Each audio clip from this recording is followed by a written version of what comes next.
యెషయా గ్రంథం 40వ అధ్యాయము. బాలురు సొమ్మసిల్లుదురు, యవనులు తప్పక తొట్టిల్లుదురు. యెహోవా కొరకు ఎదురు చూచువారు నూతన బలము పొందుదురు. మానవ జీవితము దేవుడిచ్చిన ఒక అద్భుత వరం. బాల్యములోనే ఆరంభమవుతుంది. దేవుడు నరులను యథార్థవంతులుగా మానవుల్ని జన్మింపజేసి లోకానికి పంపించాడు.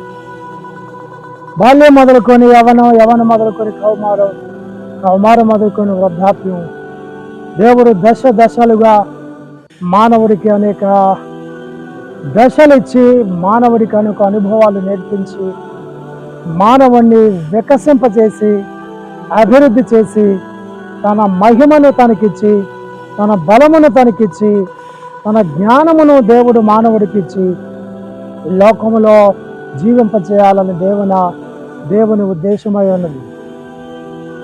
బాలురు చిన్న వయసు, తెలిసి తెలియని తనం, తప్పటడుగులు వేసే వయసు, తెలుసుకోకుండా తెలియకోకుండా ఎరగోకుండా కొన్ని తప్పులు అనేవి మానవ జీవితంలో జరుగుతూ ఉంటాయి. కానీ దేవుడు క్షమించేవాడు, మన్నించేవాడు. మన బలహీనతలను ఎరిగి మనల్ని బలవంతులుగా మార్చగల దేవుడు.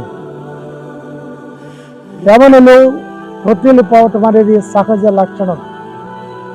మీరెప్పుడు కూడా యవనస్తులారా ఒక విషయం మర్చిపోకండి. యవనులకు దేవుని బలం అవసరమా? దేవునికి యవనస్తుల బలం అవసరమా?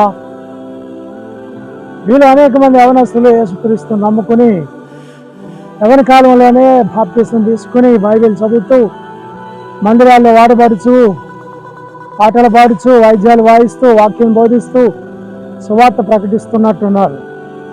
Very good. యవనస్తులారా, మీరు ధన్యులు. మిమ్మల్ని ప్రశ్న అడగాలి, యవ్వనులకు దేవుని బలం అవసరమా?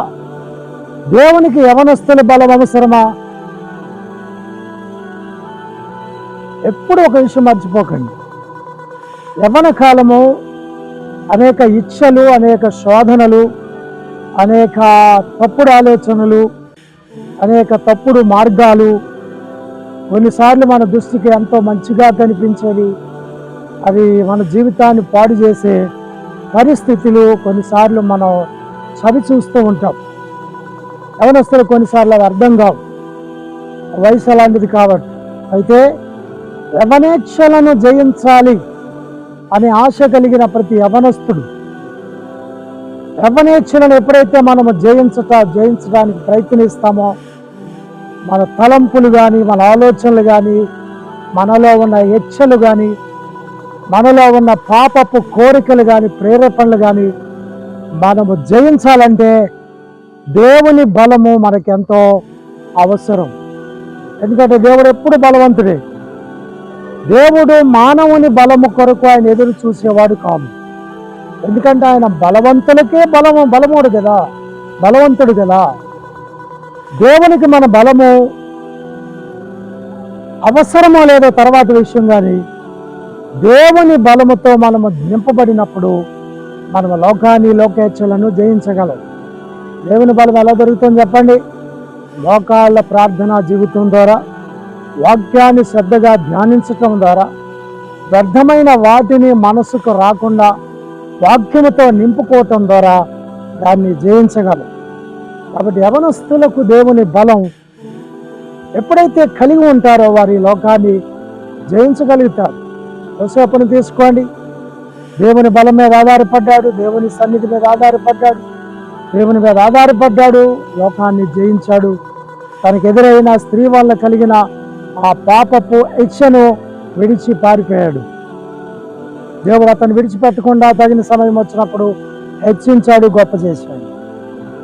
కాబట్టి తొట్టిల్లిపోవటం అనేది సహజం. కానీ మనం ఎక్కడ తొట్టిల్లిపోయామో, ఎక్కడ పడిపోయామో, ఎక్కడ జారిపోయామో ఆ విషయాన్ని మనం గుర్తించి ప్రభు సన్నిధిలో మరలా ఒప్పుకుని యథాస్థితికి వచ్చినప్పుడు దేవుడు హెచ్చింపు దీవెన అనుగ్రహిస్తాడు. యవనస్తులారా, యవన కాలంలో రక్షించబడ్డారు, బాప్తిసం తీసుకున్నారు, ప్రభు సేవలో వాడబడుతున్నారు, కానీ జాగ్రత్త, అపవాది చేత మీరు శోధించబడే అవకాశాలు మీకు ఎక్కువ ఉంటుంది. మోకాళ్ళ జీవితం ద్వారా, ప్రార్థనా జీవితం ద్వారా ప్రభు సన్నిధిలో దీనులమై తగ్గించుకుని యథార్థ హృదయంతో పరిశుద్ధ జీవితంతో జీవించటం ద్వారా మీరు దాన్ని ఎదుర్కోగలరు, జయించగలరు. తద్వారా దేవునికి మీరు మంచి బలమైన పాత్రలుగా ఉండటానికి అవకాశం ఉంది. ప్రభు సన్నిధిలో వాక్యాన్ని ధ్యానించండి, ప్రభు పాదాలు పట్టుకుని మొరబెట్టండి. అప్పుడు మీరు యవనస్తులుగా, ప్రభుకిష్టులుగా వాడబడుతూ ఈ లోకాన్నే జయించే బలమైన సాధనాలుగా దేవుడు మిమ్మల్ని వాడుకుంటాడు. అట్టి కృపా దేవుడు మీకు అనుగ్రహించును గాక. ఆమేన్.